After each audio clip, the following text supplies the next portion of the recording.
quite a book, and he has some life experiences in the book. But what are some of the things that you learned last week? Now, let me be clear. There are some denominational terms in this book. It is not a book of to adapt the terms, just like last week our brother pointed out the word pastors. Pastor is used broadly in today's society. While we understand that pastor is referred to an elder or deacon, it is used broadly. In Jamaica, they call me pastor. Not everybody I am going to stop and say, hey, don't call me pastor. They are just greeting me. Yes, when they come in my space or they're having a Bible study, I'll be able to tell them the difference between a pastor and an evangelist. But however, for some reason, an evangelist does pastoring work. Did you know that? Correct me if I'm wrong. Don't be afraid to correct me if I'm wrong. An evangelist does pastoring work. Because where I was in Jamaica, a small congregation, I basically have to be doing everything. Everything there. You know, but the essence of the word pastoring, referring to an elder or a deacon. So he uses this term, the word pastor, on a broad scale. What I am doing here is speaking the meat from the bones. That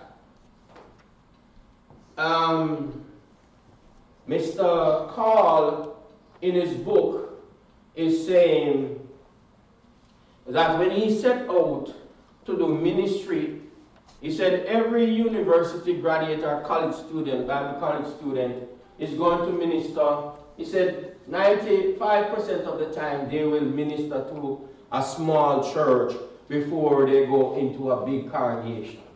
You understand what I'm saying? That it's like it is a must. They will go into a small church. And so he said when he went into the small church, ministry was growing the church. They were so focused on growing the church so much that they missed other aspects or areas of growth. That a church doesn't have to be large to be effective. That's in essence what he's saying. You understand what I'm saying? All right, give you a typical example. The other day, we were focusing on evangelism, and we were focusing, nothing is wrong with that, but we were focusing on getting people in the building so much that we miss certain fundamental things. We miss certain fundamental things in terms of unity, coming together, in terms of having one voice. We miss certain fundamental of our own self-growth, spiritual growth, the way how we do things, are we mature enough, how committed we are. There are certain aspects of growth within the church that because we are saying, oh, numbers is what church growth is all about, we miss the other aspects of growth. So numerical growth is not just one aspect of what? Of church growth. And I experienced this. You know, there are missionaries, when they, in all over the world, when they go out, they will come back. Oh, we have so many or so much baptism. 120. But when they go back, they only see 20 persons what? In the church. So it's one thing to baptize people, it's another thing to hold them. And to hold people, we first here have to be a loving, nurturing, caring church. You understand what I'm saying? And not just nurturing with those who are coming through the doors, but nurturing each other and caring for each other. Visiting the sick when we're sick. be attending to our own needs. Here, we have to look out for each other. No man is an island. These are some of the things, our own spiritual lives. So when we have this together, when we have a ministry of love, a ministry of caring and sharing, when we have a ministry of looking out for each other, then whoever comes in the church will feed off of our aroma. You understand? The way how we are loving each other and we are caring for each other, the way how we look out for each other. They will feed off that. That there is no division among us. Right? So if I say A, B, C, all of us should be saying A, B, C. We don't want to hear some saying A, B, F and A, H, F. You understand what I'm saying? That when we come to an agreement, what was happening here, and let me tell you, is that if anybody can voice an opinion, what was happening is that I was saying one thing, and somebody else wanted another thing. And then when we go home, then somebody calls somebody else, and they are undermining what I am saying and saying, all of us saying, well, we don't want this, this is what we want. You understand what I'm saying? Yeah. And so, moving forward, we have to understand what church growth and a small church is all about. And what a small church is all about. So, let us go on to, you have the page principles there. That's where we're starting from, principles. You there, everybody? Mm-hmm. Look up top. Principles, is the principles up top? What is it? Second page. Second page? Oh, okay. You see principles there? I'm on it. Okay, all right. The law of large numbers, the higher the group, the more predictable they behave. The smaller the group, the less predictable they behave. Once you reach a certain threshold of size, there is little difference in the way people function and interact. That's why if a pastor of a church of 2,000 goes to a conference and hear a church leadership principle from a pastor of a church of 20,000, they can drop a zero and use almost everything they have learned. Yes, this is an oversimplification. When we get to the smaller numbers, it is not a matter of scale anymore. The smaller the group, the more idiosyncrasies of individual people, I hope I said that right, and the relationship between them come into play. Attendance changes don't matter as much in smaller churches. In a big church, even a 10 to 15% shift from year to year can impact its budget, the staffing, and its facility needs. After all, if your church is running 2,000 people, 10 to 15% is 200 to 300 people. That's something to pay close attention to. In a small church, the percentage swings are bigger, but not nearly as significant to the overall functioning of the church. Do you understand what I just read? Church? You understand what I just read? All right. So, because a big congregation, like I can use College Road for example, if they have a percentage shift of 200 to 300, it's going to drastically affect their operational cost. You understand that? Their operational cost, because they're a large body of people and they have a staffing there. They have multiple ministers, youth ministers, different grade ministry, and all of that. But on a small congregation, if that happens, it doesn't affect us that much. Because we don't have that enormous overhead cost like what they have. Some small church essentials are universal, shared with a large church, with larger churches. Some are exclusively to small churches. The smaller the church, the more unique it is. In one church of 50, when one family leaves, the church loses its entire children ministry department. In another church of 50, when a person misses a Sunday, everyone breathes easier because they don't have to worry about that certain someone saying the wrong thing in front of a new guest. Knowing what your church has in common with other sizes, types of churches, will help you understand where it's different. Small churches, pastors sometimes too quickly dismiss the leadership principles all churches share. Our church is different. It is not an excuse to overlook universal principles of healthy church leadership.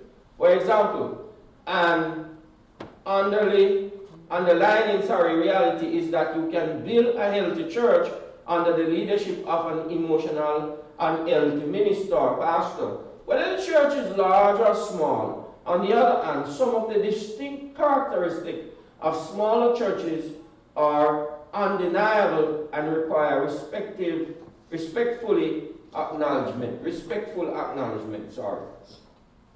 For additional help, and this is a website, you can go to the characteristics of base size, etc. Let us go to strategic or stroke. If your church is small because you are not paying attention to mistakes that need fixing, you are not strategic, you are struck. If your church is small because it excludes people, you are not strategic, you are stuck. And I keep on saying stuck and nobody is not correcting me.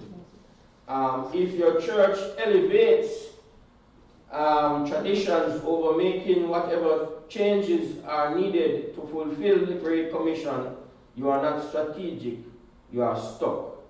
If your church demographics look like the neighborhood used to look instead of the way the neighborhood currently looks, you are not strategic, you are stuck.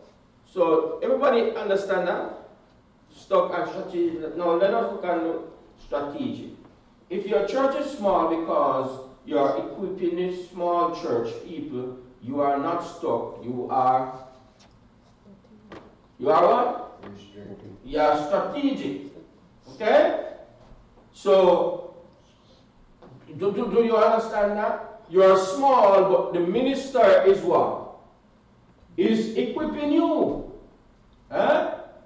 So you are not stuck. You are being furnished with the necessary what?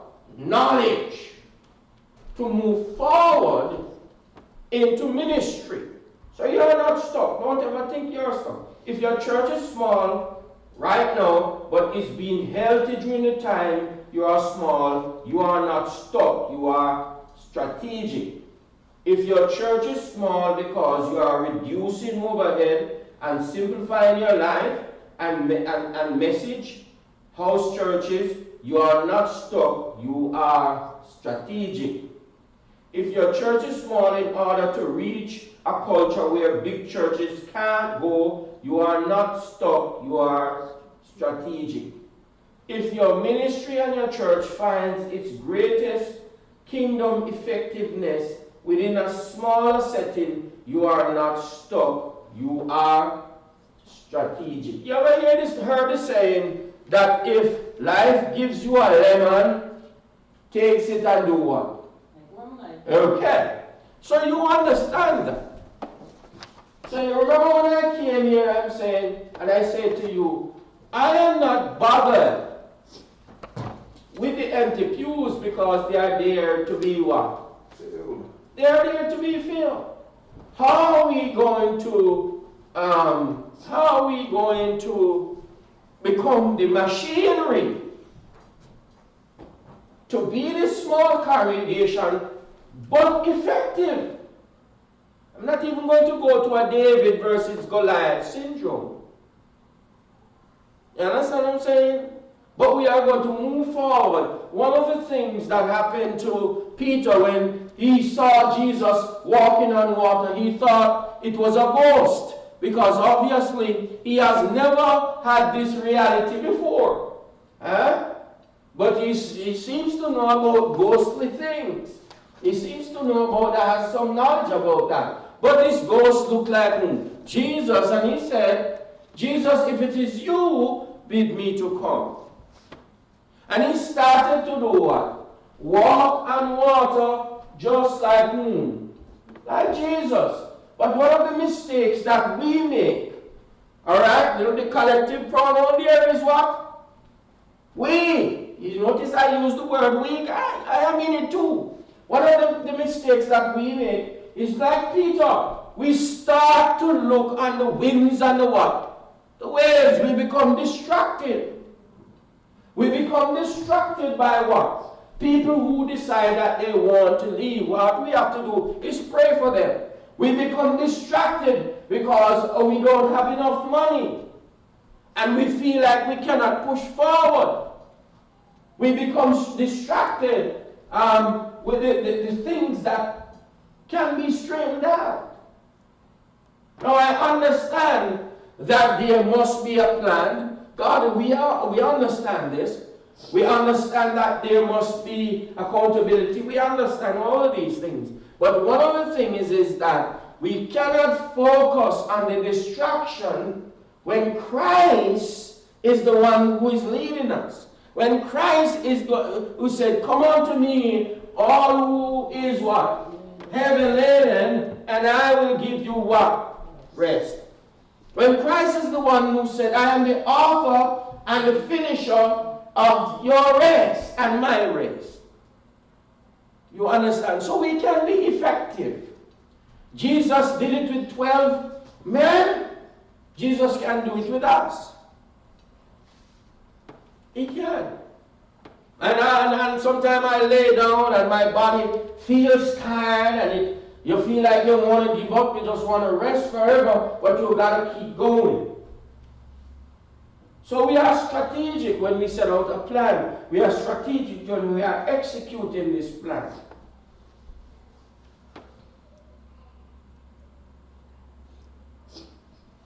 And so, church, was Noah and his old soul a small church or a big church? Huh? Small little church in it. Was Lot and his two daughters and wife a small church or a large church? Come on, no, you gotta talk back to you. Don't know your Bible. Gonna call you out on that now. It was a small church. I am saying this to you to say that do not focus on think that growing the church to become a big church means that that's when we are effective. You understand what I'm saying? We are effective in this present moment right now. All of us are effective. By you coming here and sitting and worshiping God, you are declaring to the world whose you are. The people who you invite to worship. Whatever you do concerning the Lord, you are being effective as a small church. Now sometimes any of you who own homes over 50 years? Oh, no? Huh? You have your house for 50 years? Sometimes you gotta pull down your house and make some repairs. You understand what I'm saying? You gotta pull it down and make some repairs. But it is still God's kingdom. God is making some repairs. He's making some repairs. It is still God's kingdom. So, I showed you some statistics before, is that we can be an healthy, small, effective church.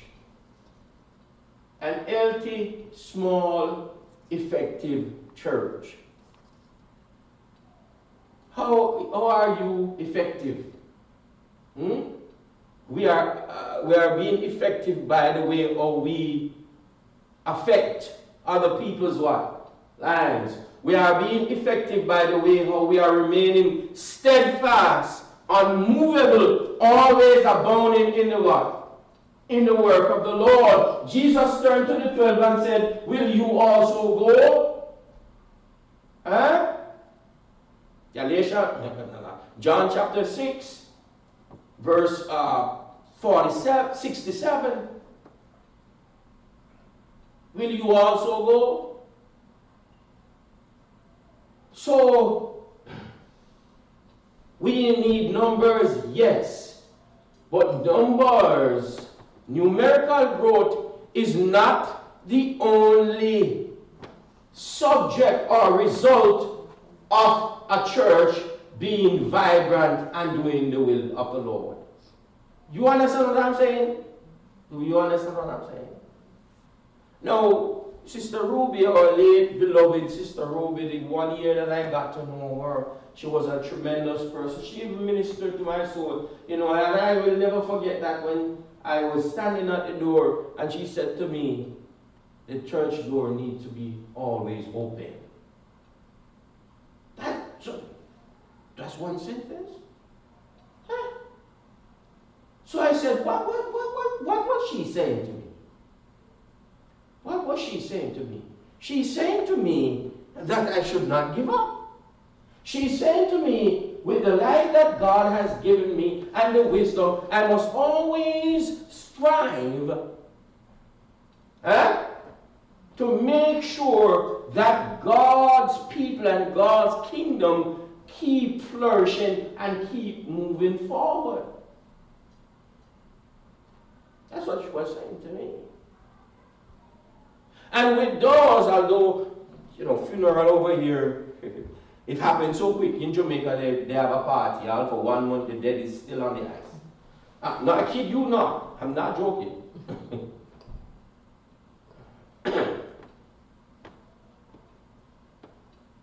But with those who were involved in her celebration, our memory, Sister Agnes was here, Sister Millie was here, myself and others were around, Brother Ricky King, I think.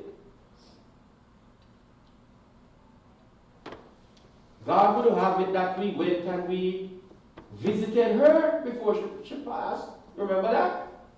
Sister Millie? Sister Agnes? It left an indelible mark, an everlasting mark on the family. I can't count the amount of time that they were telling me how they appreciated our visit. Huh? That is a small church being effective. A small group of people being effective in the family's life of our late beloved Sister Bellinger, Sister Ruby. So do not underestimate the power of God and what God can do with you and I. Do not underestimate what God can do with you and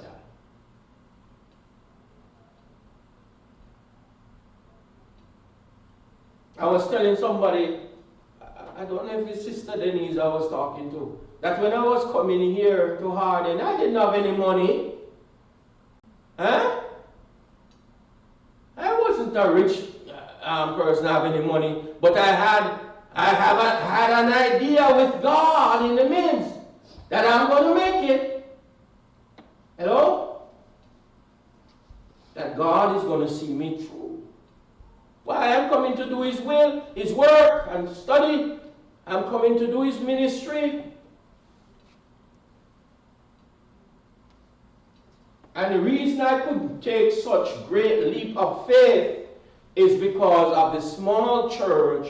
And I told you last week, in Jamaica, where I was in Gale 7, we don't have a bank account. We operate from week to week. Week to week. And this church, by physical material thing, is far more richer than them. Over there. So at times, we need to trust God. When the church began in Acts chapter 2, the church never had much money. They didn't. And the rest is history, right? So let us trust God on the matter. Small church does not equate its growth process in the large amount of people, or the effectiveness of the church in the large amount of people that we have.